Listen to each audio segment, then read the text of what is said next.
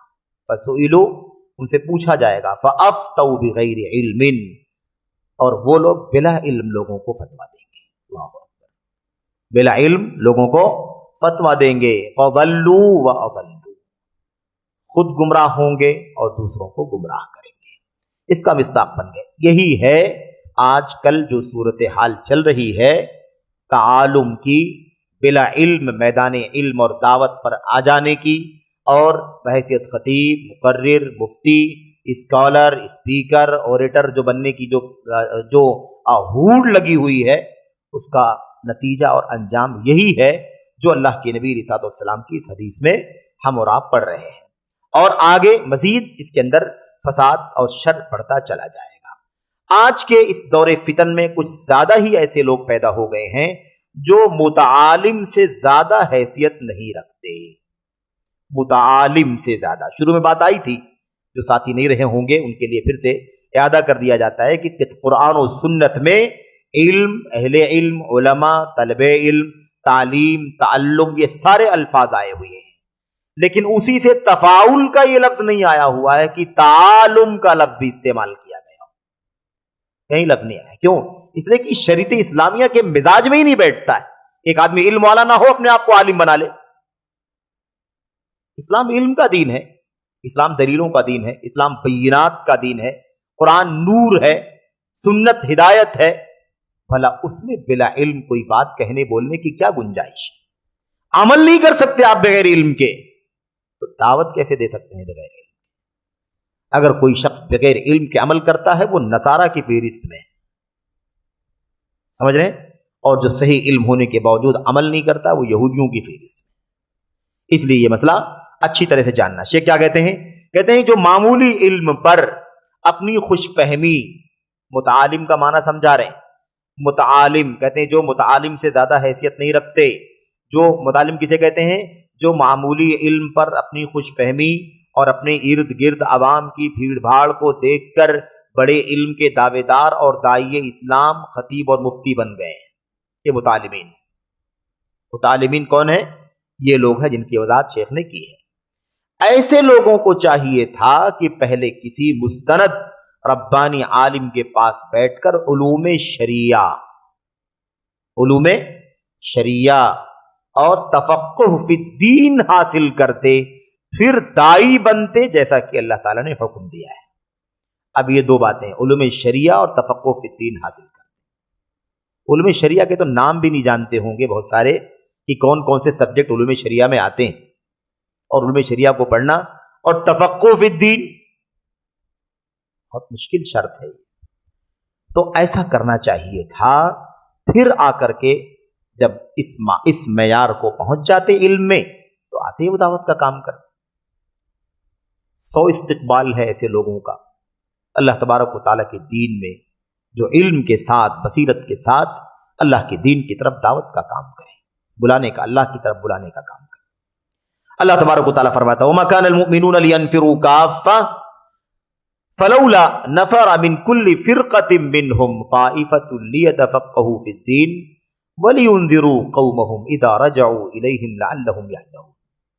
اللہ فرماتا ہے سارے مومنوں کو، سارے کے سارے مومنوں کو نکلنے کی ضرورت نہیں ہے. سارے کے سارے مومن نکل جائیں، ایسا نہیں ہونا چاہیے. ایسا نہیں ہونا چاہیے کہ سارے کے سارے مومن ایک ساتھ میں نکل جائیں. ہونا کیا چاہیے؟ فَلَوْلَا نَفَرَ مِنْ كُلِّ فِرْقَةٍ مِّنْهُمْ طَائِفَةٌ، ان میں سے ہر گروہ، جماعت میں سے ایک چھوٹی سی جماعت نکلنی چاہیے.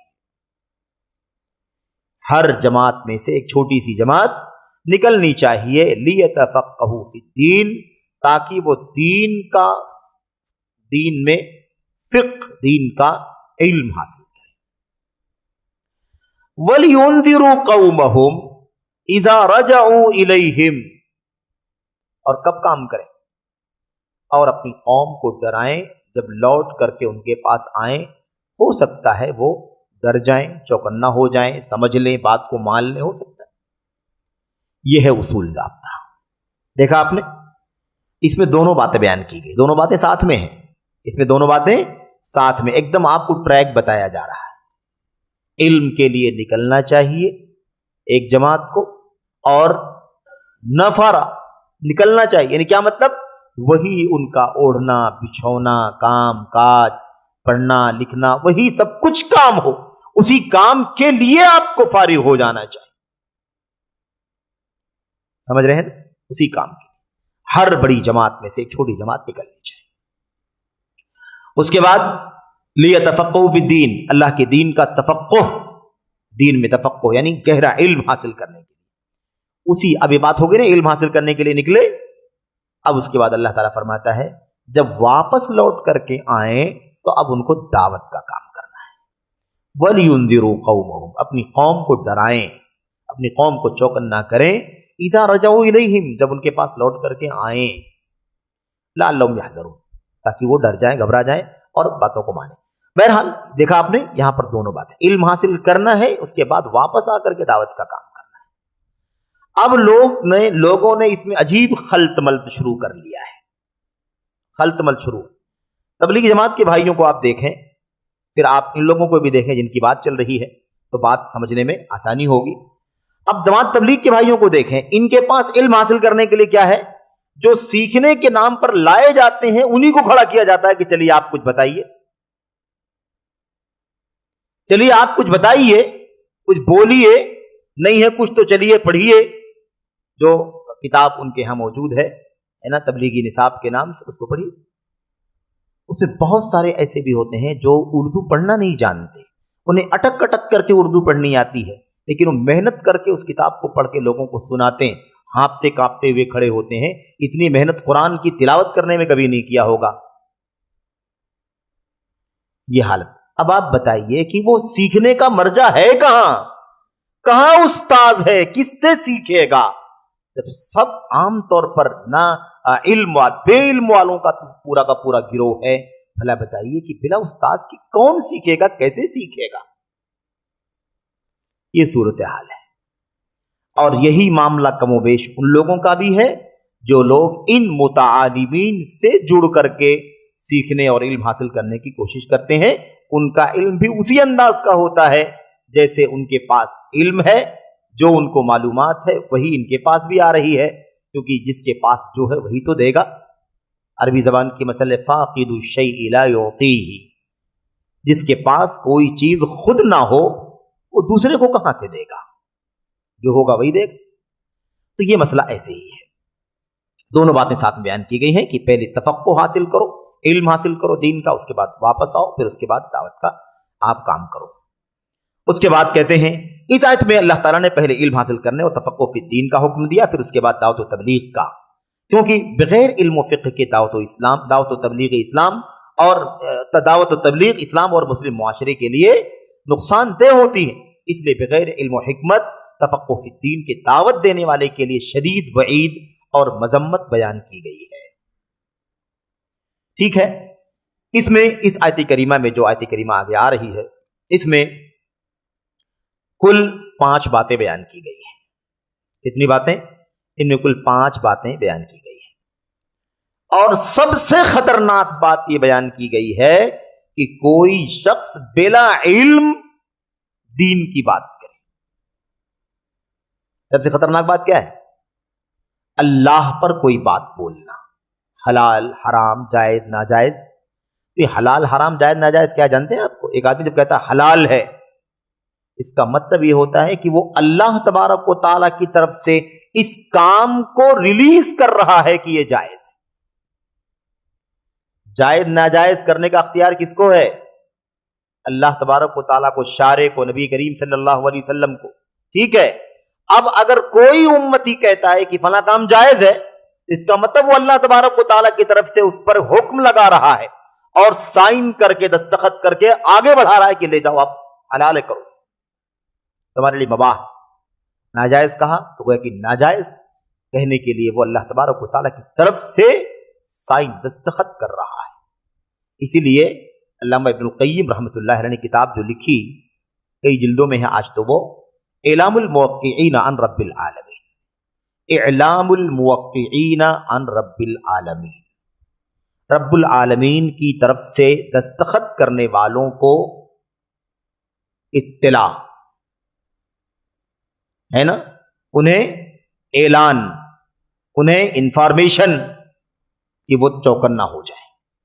گویا کہ یہ علماء، یہ دعات، یہ مفتیان، یہ مدرسین، یہ قاضی، یہ جج، یہ مجتہدین، یہ سب کے سب کون ہیں؟ الموقع عن اللہ، اللہ تبارک و تعالیٰ کی طرف سے دستخط کرنے والا۔ لے جاؤ حلال ہے، لے جاؤ حرام ہے، لے جاؤ جائز ہے، لے جاؤ ناجائز ہے۔ سمجھ رہے؟ اتنا خطرناک مسئلہ ہے۔ اب کیا ہے؟ اب یہ جو مسئلہ ہے، آیت کریمہ جو ہے سورۃ الاعراف کی آیت نمبر 33، اس میں 5 برائیوں کی مذمت کی گئی ہے، 5 گناہوں کی مذمت کی گئی ہے، اور ان 5 گناہوں میں سب سے خطرناک گناہ کون سا ہے؟ یہی اللہ کی طرف سے کسی چیز کو حلال و حرام قرار دینا۔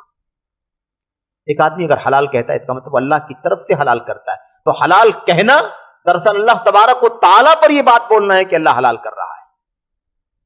اس کی معلومات کے بغیر یہ کام کوئی کر سکتا ہے؟ اپنے ابا، اپنے بھائی، اپنی چچا کے بارے میں شاید جانتا ہو، ان کا نظریہ یہ ہے، ان کی سوچ یہ ہے، ان کی فکر یہ ہے، تو کبھی کہہ دے پہل کرتے ہوئے کہ ہاں ان کی طرف سے ایسا ہے۔ اللہ تعالیٰ کا فیصلہ کوئی جانتا ہے؟ اللہ تبارک و تعالیٰ کی منشا کیا ہے، اس کے اللہ تبارک و تعالیٰ نے اس کو حلال کیا ہے کہ حرام کیا ہے کہ جائز کیا ہے کہ ناجائز کیا؟ آپ کو، ہم کو کیا حق پہنچتا ہے؟ کسی کو کیا حق پہنچتا ہے کہ وہ اللہ تبارک و تعالیٰ پر کوئی بات بولے؟ بہرحال میرے بھائیوں، یہاں پر وہ آیت کریمہ ہے، قل انما حرم ربی الفواحش ما ظہر منها وما بطن والاسم والبغی بغیر الحق وان تشرکوا باللہ ما لم ينزل به سلطانا وان تقولوا علی اللہ ما لا تعلمون۔ دیکھیے اللہ تعالیٰ فرماتا ہے کہیے کہ یقیناً میرے رب نے حرام کیا ہے فواحش کو۔ کس کو حرام کیا؟ نمبر 1 یعنی حرام چیز کیا اللہ تبارک و تعالیٰ نے میرے ان چیزوں کو جو فحش، بے حیائی، گندی باتیں جو بھی ہیں وہ سب کیا ہے، اس کو اللہ نے حرام کر دیا۔ وَمَا ظَهَرَ مِنْهَا وَمَا بَطَنَ، اور وہ فواحش چاہے کھلم کھلا ہو، ظاہری چیزیں ہوں یا چھپی ہوئی چیزیں، ظاہری باطنی تمام فواحش کو، بے حیائی کی چیزوں کو میرے رب نے حرام کر دیا۔ والاسم، اور گناہ کے کام کو اللہ نے حرام کر دیا، نمبر 2۔ نمبر 3، والباغی بغیر الحق، ناحق کسی پر ظلم اور زیادتی کو حرام کر دیا، نمبر 3۔ وَأَن تُشْرِكُوا بِاللَّهِ مَا لَمْ يُنَزِّلْ بِهِ سُلْطَانًا، نمبر 4، اللہ نے اس کو بھی حرام کر دیا ہے کہ تم اللہ کے ساتھ کسی کو شریک کرو جس کی کوئی دلیل اللہ نے نہیں اتاری۔ شرک کی دلیل نہیں، دنیا میں شرک کی دلیل اللہ نے اتاری ہی نہیں ہے، کوئی دلیل ہے ہی نہیں شرک کی دنیا میں، دلیل صرف توحید کی ہے۔ اس لیے دنیا میں کوئی آپ کو اگر شرک کی دلیل نکال کر دے رہا ہے تو سمجھ لو کہ وہ بھی اللہ پر سب سے سنگین بات بول رہا ہے۔ سمجھ رہے ہیں؟ ایسے لوگ موجود ہیں کہ نہیں موجود ہیں؟ ایسے لوگ موجود ہیں، یہاں آپ کے بیچ میں موجود ہیں، ہمارے ملک اور وطن میں موجود ہیں، جو قرآن کریم سے غیر اللہ کو پکارنے کی دلیل، قرآن کریم سے شرک کی دلیل، قرآن کریم میں سے اللہ کے سوا سے مدد مانگنے کی دلیل۔ پڑھو آیت کریمہ، لگے ہاتھوں تھوڑا سا اشارہ۔ اللہ تبارک و تعالیٰ فرماتا ہے کیا؟ استعینوا بالصبر والصلاۃ، کیا فرمایا اللہ تبارک و تعالیٰ نے؟ مدد مانگو صبر سے اور نماز سے۔ سورہ فاتحہ میں اللہ نے فرمایا ایاک نعبد و ایاک نستعین، تیری عبادت کرتے ہیں اور تجھی سے استعانت مدد کرتے ہیں۔ یہاں اللہ فرماتا ہے استعینوا بالصبر والصلاۃ، قرآن میں اللہ فرما رہا ہے کس سے استعانت کرو، مدد مانگو گے؟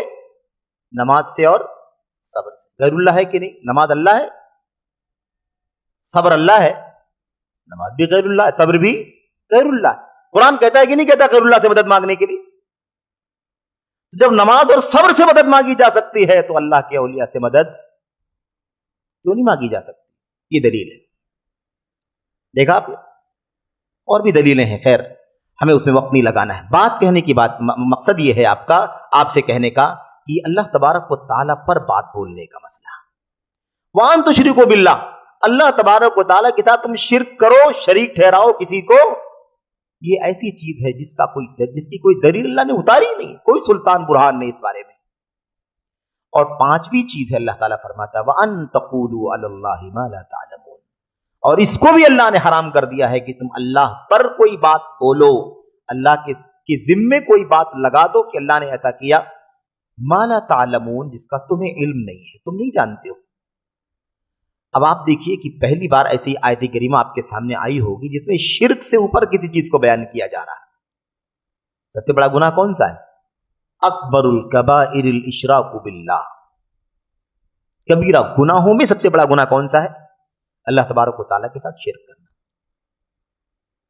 آیت کریمہ میں شرک کے بعد کہاں جا رہا ہے؟ ترتیب وار ہے، ترتیب وار ہے۔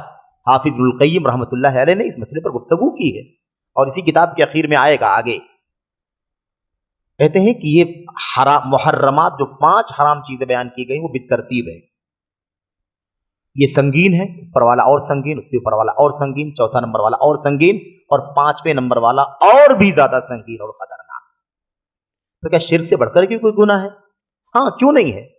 شرک گناہوں میں سب سے بڑا گناہ ہے نا، لیکن شراکت نہ ہو، خود ہی اللہ بن بیٹھے کوئی، تو بڑا ہے کہ نہیں بڑا ہے بھائی؟ بات سمجھ میں آ گئی کہ نہیں آ گئی؟ یہ تو پارٹنرشپ بڑا گناہ ہے، لیکن کوئی اتنا تجاوز کرے کہ حلال و حرام کرنے کا حق اللہ کو چھوڑ دے، خود حلال و حرام کرنے کا حقدار بن جائے اور حوالہ اللہ کا دینا شروع کر دے۔ خطرناک ہے کہ نہیں خطرناک؟ جی ہاں، اس لیے اس کو ابن القیم رحمۃ اللہ علیہ فرماتے ہیں بالترتیب ہے، اور یہ گناہ شریعت سازی کا، حلال و حرام کرنے کا حق اپنے ہاتھ میں لے لینا ہے، جو دل میں آئے حلال و حرام بولے اور حوالہ اللہ تبارک و تعالیٰ کا۔